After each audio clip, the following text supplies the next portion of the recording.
Hello, আসসালামু আলাইকুম। আজকে আমি আমার ইজি ওয়েতে লাড্ডু বানানোর রেসিপি দেখাবো। আমি প্রথমেই শুরু করছি। এখানে ১ কাপ বেসন নিয়েছি। তো বেসনটাকে আমি প্রথমে ছেঁকে নিয়েছি একটা ছাঁকনিতে করে, যাতে করে লাম্পসগুলো সব ভেঙে যায় এইজন্য। অ্যান্ড হচ্ছে যখন আমি এটাতে পানি দিয়ে মিক্স করব, তখন যাতে এটা উম ছোট, ছোট গুঁড়ি দানা, দানা, দানা না হয়ে থাকে এইজন্য। এখানে আমি ১ কাপ বেসন নিয়েছি। ১ কাপ বেসনের সঙ্গে আমি ১ কাপ পানি আগে দিব। ১ কাপ পানি দিয়ে আগে নেড়ে নিব। যদি লাগে আমি আস্তে, আস্তে আরও দিব।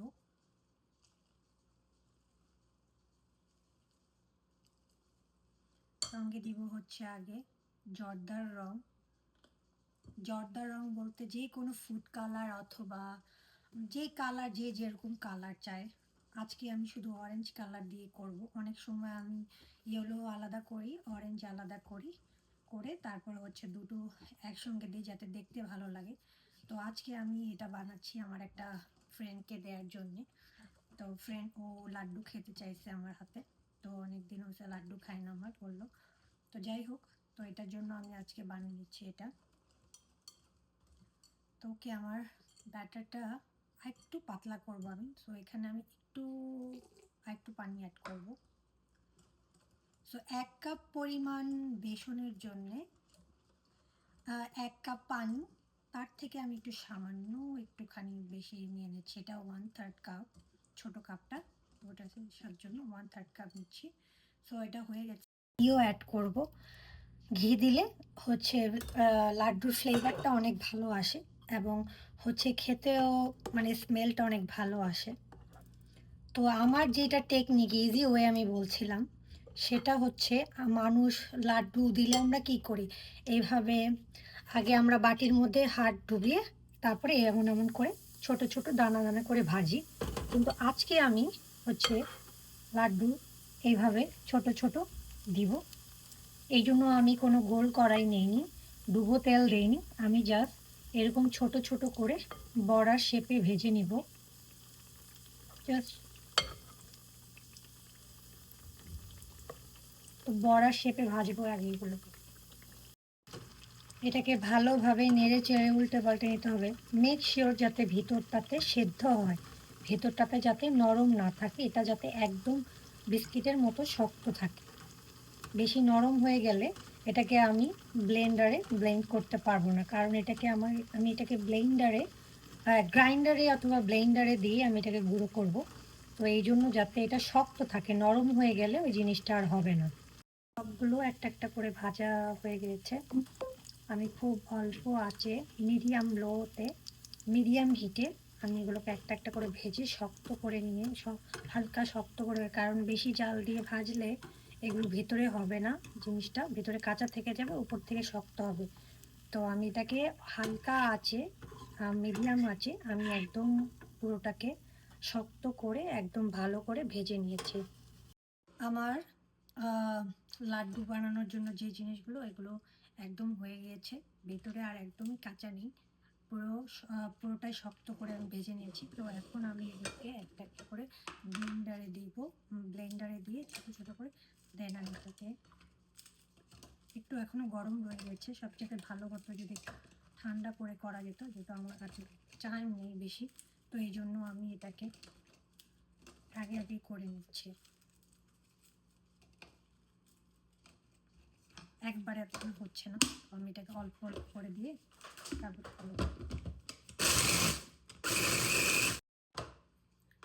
আমার সবগুলো লাড্ডুর জন্য যেগুলো আমি করতে চাচ্ছিলাম সবগুলো হয়ে গিয়েছে। হওয়ার পরে পুরোটা একদম দেখতে, আমি প্রথমে 1 কাপ পানি দিয়ে নেব। 1 কাপ পানির সঙ্গে আমি 1 কাপ চিনি দিব।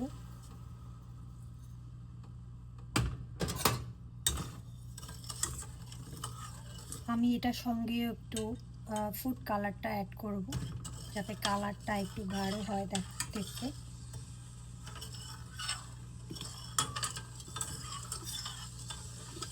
অ্যান্ড সঙ্গে আমার এখানে হচ্ছে এলাচি গুঁড়ো আছে, আমি এলাচি গুঁড়োটা এখানে দিয়ে দিব। এখানে সামান্য পরিমাণে একটু লবণ দিব, কারণ আমার কাছে মনে হয় যে কোনো মিষ্টি জিনিসের মধ্যে আমি হালকা সামান্য সল্ট দিই, কারণ হচ্ছে লবণটাতে আমার কাছে মনে হয় মিষ্টি খাবারের গুণগত মানটা ঠিক রাখে। আমার চিনি শিরাটা হয়ে গিয়েছে, তো আমি এখন আমার লাড্ডুর যে বুন্দিগুলো করেছি ওগুলো আমি দিব।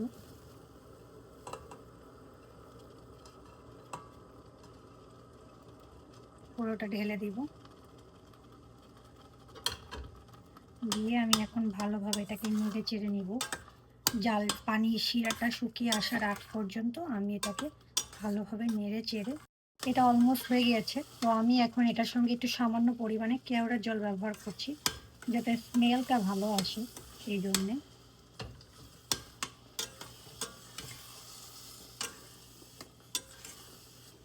আর লাড্ডুর মধ্যে আমার কাছে সবচেয়ে ভালো লাগে হচ্ছে বাদাম, তো আমি এখানে বাদাম নিয়েছি, তো বাদাম কুচি করা, তো ওগুলো আমি দিয়ে দিব। অ্যালমন্ড আর কি, অ্যালমন্ডের গুঁড়ো আমি দিয়ে দিব এখানটাতে।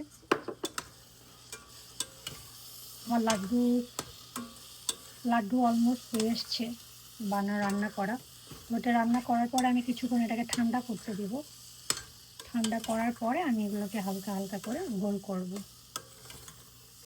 বেসনটা যেটা আমি চিনি দিয়ে জাল করলাম সেটাকে এখন আমি ঠান্ডা করতে দিয়েছিলাম, এটাকে 15 মিনিটের মতো রেখেছি। তো আমি এখন একটা একটা করে ছোট ছোট শেপে আমি এটাকে গোল করে নেব। বেশি ঠান্ডা করলে আবার হচ্ছে হবে না জমা, বেশি ঠান্ডা হয়ে গেলে তখন আবার হবে না, তখন আবার হচ্ছে এটাকে ভেঙে ভেঙে যাবে। তো আমি এরকম করে আমার সবগুলো আমি এখন শেপে দিয়ে নেব।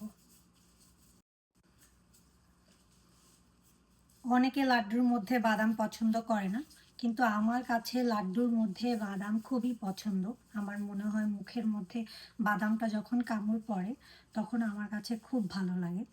সো এক একজনের প্রেফারেন্স এক এক রকম, এক একজনের পছন্দ এক এক রকম, তো আমার কাছে এটাই ভালো লাগে। তো যাই হোক, আমার লাড্ডুগুলো এখন সব একে একে বানানো হয়ে গিয়েছে। আমি এখন আমি এখন এটাকে একটু ডেকোরেশন করে নিব। যেহেতু আমি কেক বানাই, আমার কাছে সব সময়ই থাকে এগুলো। এগুলো হচ্ছে এডিবল এডিবল গোল্ডেন পেপার, তো এটা খাওয়া যায়। তো এটা দিয়ে আমি এখন আমার সবগুলো লাড্ডু, সবগুলোতে দিব না, মানে বেশ কয়েকটাতে জাস্ট আমি এক এক সময় যেটা আমার ভালো লাগে ওটা দিই, অথবা যেটা যেই ডিজাইন যখন ভালো লাগে আমি ওরকম করে দেওয়ার চেষ্টা করি।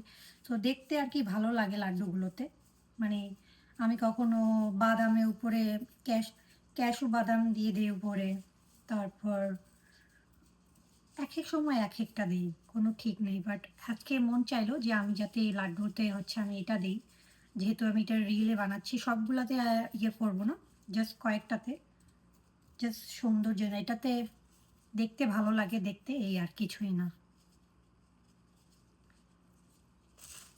এই এই আমার লাড্ডু,